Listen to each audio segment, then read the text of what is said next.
vai existir uma matriz que vai dizer como se comportou as pessoas nos anos anteriores, né? Vamos colocar que em 10 anos anteriores as pessoas mediram aí estatisticamente, dizendo que quais são os comportamentos dessas pessoas que moram nesta cidade ou nesse subúrbio. No seguinte sentido, quantas pessoas permaneceram na cidade nos últimos 10 anos, por exemplo, tá? Quantas pessoas vieram do subúrbio para a cidade nos últimos 10 anos? Quantas pessoas saíram da cidade para o subúrbio nos últimos 10 anos?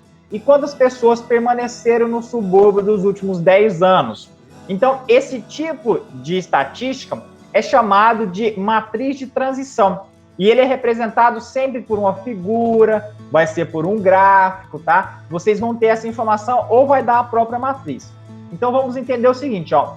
Considere agora que temos informações confiáveis das probabilidades sobre o comportamento da população em relação ao seu local de moradia no período de 1 ano. Então, ó, foram feitos estudos anteriores e eles dizem, né? Eles dizem por meios estatísticos qual é o comportamento dessas pessoas durante 1 ano. Então, ó, eu tenho o seguinte, eu tenho o meu comportamento hoje e eu também tenho o comportamento das pessoas ao longo dos anos, tá? Que reflete como essa pessoa vai se proceder daqui a 1 ano. Isso aí, dados estatísticos, tá? E representado pela imagem ao lado. Então, essa imagem ao lado, ela representa o comportamento das pessoas. E dessa representação, nós vamos fazer uma matriz, que é chamada de matriz de transição ou matriz estocástica. Aqui eu tenho a cidade e aqui eu tenho o subúrbio. Vamos entender essas informações, tá? Vamos entender esses números aqui, ó.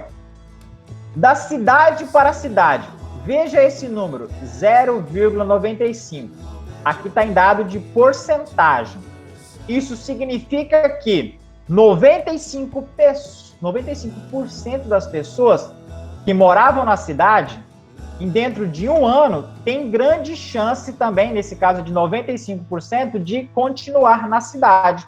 Então, o estudo anterior diz que, para as pessoas que moram na cidade, 95% continuam na cidade. Aqui eu olho, para pessoas que moram no subúrbio, 97% das pessoas continuam morando no subúrbio, tá? Agora vamos fazer as transições de cidade para subúrbio, de subúrbio para cidade.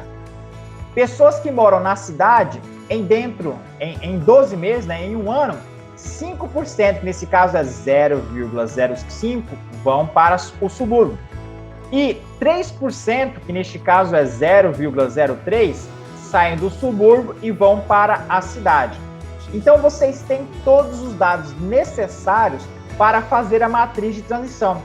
Ou seja, vocês já têm todos os dados para saber qual é o comportamento das pessoas, se permanecem na cidade, se permanecem no subúrbio, se vão para a cidade, para o subúrbio, se vão para o subúrbio, para a cidade. E aqui eu fiz essa conversão, que eu acho importante, tá? Porque vocês ou vão ver o número na casa decimal, ou vão ver o número em porcentagem, mas na matriz de transição, ela só vai ter entradas na forma decimal, tá? Vocês só vão ter entradas na forma decimal. Mas eu fiz essa transição aqui, eu fiz essa representação para vocês entenderem, ó. 0,95 significa 95%. 0,05 significa 5%. 0,03 significa 3%. E 0,97 significa 97%. Agora nós vamos colocar essas informações na matriz chamada de matriz transição.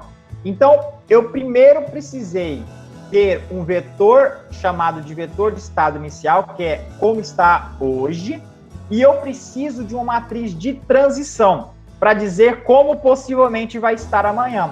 Então, vocês estão entendendo o que é que eu estou fazendo. Eu quero fazer uma previsão futura. Então, eu tenho o estado que está hoje, e agora eu tenho um estudo que mostra qual é o comportamento dentro de 1 ano. Então, juntar o estado de hoje com essa matriz de transição para daqui a 1 ano vai fazer com que eu conheça, possivelmente, a situação de amanhã, nesse caso, a situação daqui a 1 ano.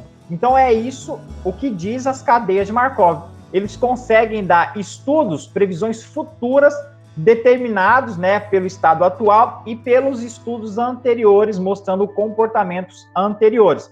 Então vocês já conseguem ver que talvez isso aí é bem amplo e pode ser aplicado em muitos locais, tá? Vamos aqui fazer a nossa matriz. Aqui eu preparei uma matriz e sempre vai ser assim, tá? Sempre vai ser assim. Veja aqui como eu organizei o meu vetor de estado inicial. Vamos voltar aqui, ó. Eu organizei o vetor de estado inicial sendo a primeira informação era sobre pessoas que moram na cidade e a segunda informação era de pessoas que moram nos subúrbios. Eu vou repetir essa situação aqui embaixo, tá? Então eu vou repetir bem aqui, ó. Observe que aqui eu tenho cidade e subúrbio. Ó. A primeira linha sempre vai ser referente à cidade e a segunda linha sempre referente a subúrbio. Aqui, na primeira coluna, eu vou dizer o comportamento futuro da cidade e eu vou dizer o comportamento futuro do subúrbio. Sempre vai ser a mesma organização. Lembrando, na primeira linha sempre é cidade, na segunda linha sempre é subúrbio, na primeira coluna sempre vai ser cidade, na segunda coluna sempre vai ser subúrbio. Deixa eu apagar, né, que eu acho que apagando vai ficar melhor ainda, que eu vou fazer a pergunta para vocês. Aqui, gente, ó, eu leio sempre de cima para a direita. Cima para a direita.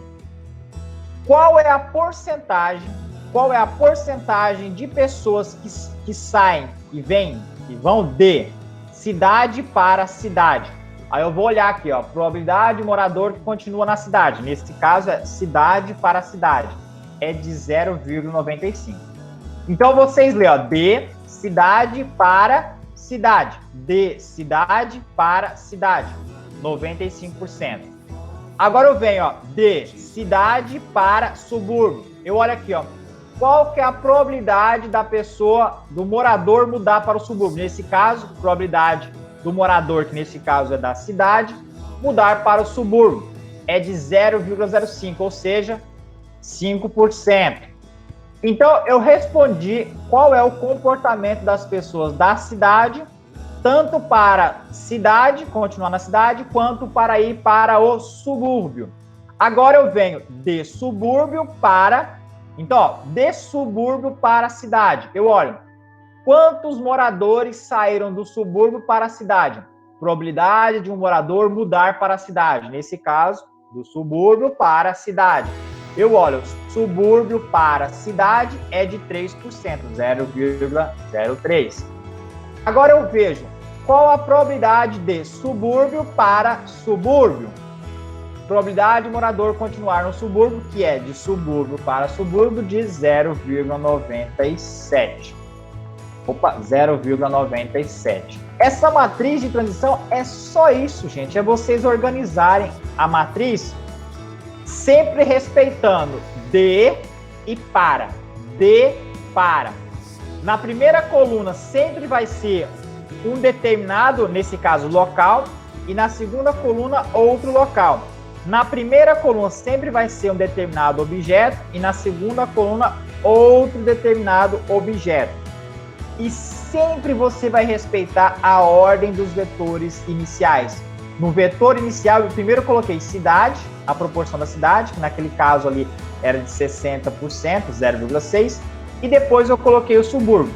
Se eu tivesse começado aqui, ó, com subúrbio, colocando 0,4 em cima, eu teria que mudar a ordem aqui também, tá? Então, a ordem que vocês escolherem do vetor inicial é a mesma ordem que vocês devem colocar aqui para representar o seu vetor final. E essa matriz aqui, gente, ó, chama matriz estocástica ou matriz de transição.